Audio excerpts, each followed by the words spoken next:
Il me disait, nous, dans l'islam, c'est Allah qui pardonne. Il n'y a pas d'intercesseur. Il n'y a pas d'associé. Il est Rahman, il est Rahim, il est Rafour.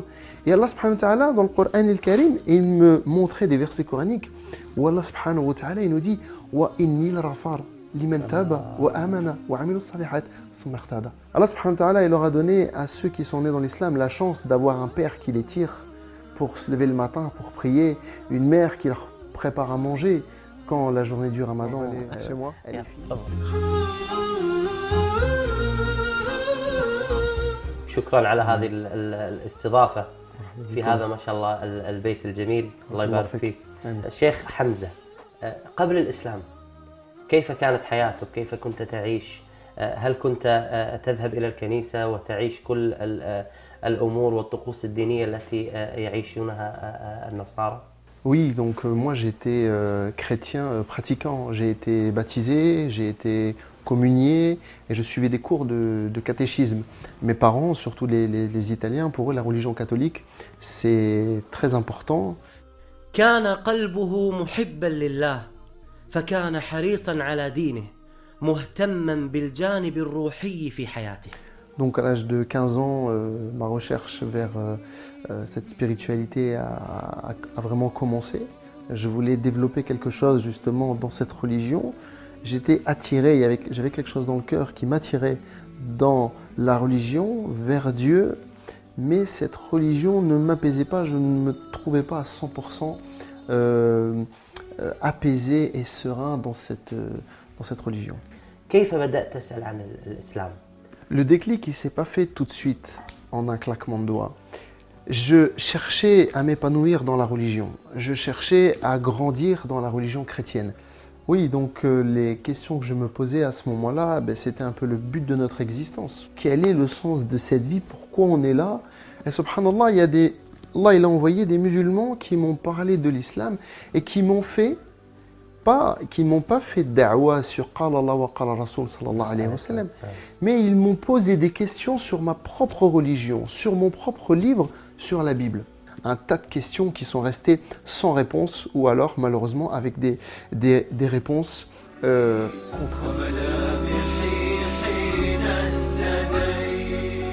La première question qu'ils m'ont posée, c'est sur la création de Dieu sur l'univers. Ils m'ont dit comment Dieu a créé l'univers. J'ai dit Dieu, le premier jour, il a créé ça. Le deuxième jour, il a fait ça. Le troisième, il a fait ça. Le quatrième, le cinquième, le sixième et le septième jour, il s'est reposé.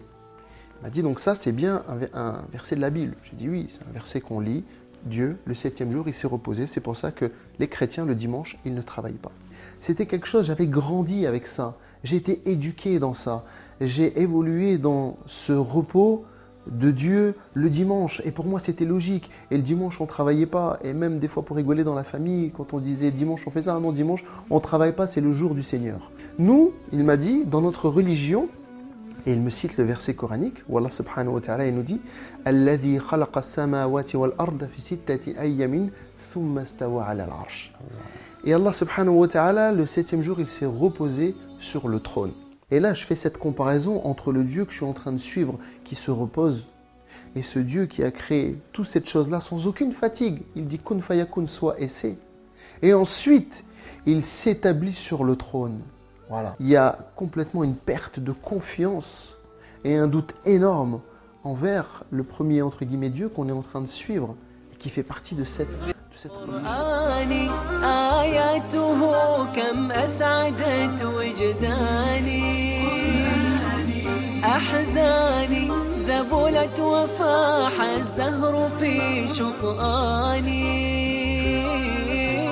رتلته فإذا الحروف بعطرها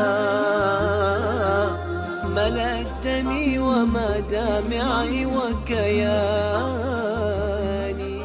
J'avais de plus en plus le doute dans ma tête. Et alors, j'allais me confesser, j'allais voir le curé en lui demandant pardon parce que j'étais en train de douter sur la religion chrétienne.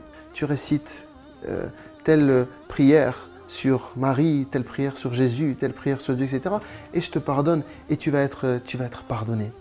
Par contre, à ce moment-là, les frères me disent, il t'a confessé, donc il te pardonne. Mais quel mal tu lui as fait à lui? Et là, je me pose la question, je me dis, mais c'est vrai, quel mal je lui ai fait? Et quel pouvoir il a pour te pardonner à la place de Dieu? Allah subhanahu wa ta'ala, dans l'islam, il est Rahman, il est Rahim, il est Rafour.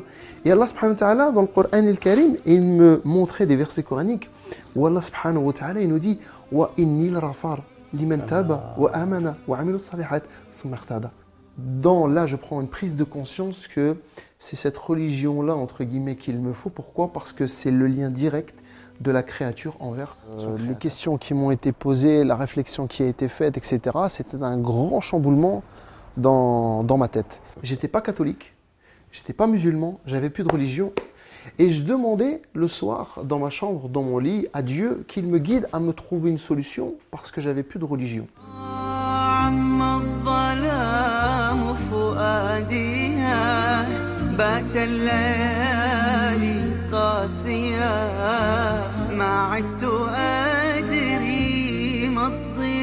Lui, il va avoir un avis neutre. Pas du tout. Il m'a donné beaucoup de points négatifs sur l'islam. Et là, le curé, il a dit l'islam, oh là là, il m'a dit c'est une religion de guerre, c'est une religion de haine, c'est une religion qui n'est pas tolérante, c'est une religion où la femme n'a pas sa place. Il m'a donné voilà, un tas de choses contradictoires qui m'ont à un moment donné m'ont donné le sourire en me disant ah ben voilà, leur religion, elle n'est pas si parfaite que ça. Donc, qu'est-ce qui s'est passé? J'ai été voir ces frères-là en leur disant voilà, le curé m'a dit ça, m'a dit ça, m'a dit ça, m'a dit ça. Et chaque point, ils m'ont prouvé par A plus B que le prêtre se trompait et qu'il mentait sur ce qu'il me disait. Alors là, c'est eux qui m'ont répondu en m'ouvrant le Coran al-Karim et me disant la place des femmes. Allah subhanahu wa ta'ala regarde la grande sourate qu'il a réservée à Nisa, les femmes. Quand je leur ai dit oui, mais vous me dites que le curé m'a dit que vous étiez de religion qui n'avait pas de tolérance. Il m'a dit, nous avons une religion qui n'a pas de tolérance. Il ouvre le Coran al-Karim et il me fait montrer le verset coranique où Allah il dit Lakum dinukum waliyaddin. À vous votre religion, à moi la mienne.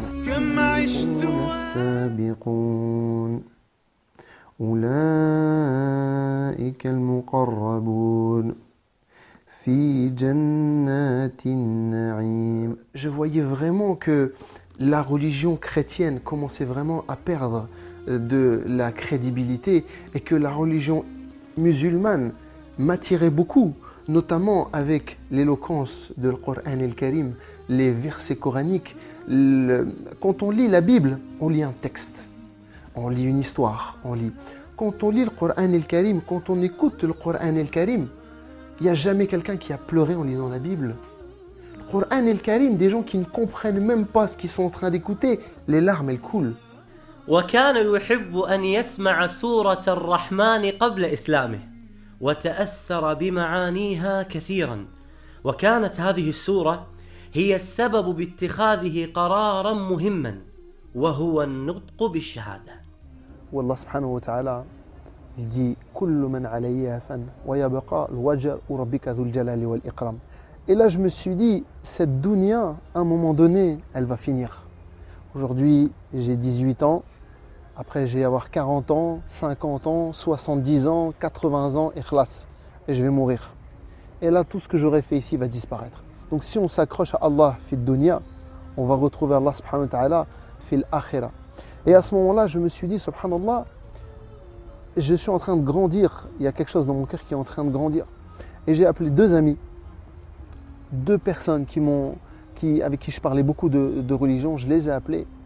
Et je leur ai dit, ça y est, je suis prêt à rentrer dans l'islam. Et il me dit, tu dois faire tes grandes ablutions. Alors je suis parti, donc il m'a écrit sur un papier comment je devais faire mes ablutions, irtisal, et je me suis lavé et je suis parti le voir. Et j'ai répété après lui. Il m'a dit, Ashhadu, je répétais, Ashhadu, la ilaha illallah, Ashhadu an la ilaha illallah, wa Ashhadu anna Muhammadun Rasulullah, sallallahu alayhi wa sallam. Et ils étaient deux, et il m'a dit, Masha'Allah, alhamdulillah, t'es musulman. Alhamdulillah. Masha'Allah.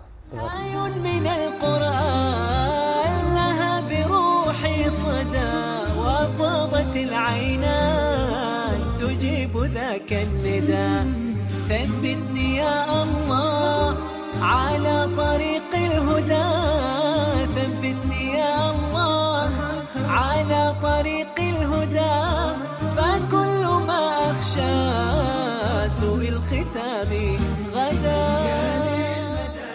Je me rappelle, subhanallah al-Adim, mon anniversaire, c'était au mois d'octobre. Et on était en plein mois de Ramadan.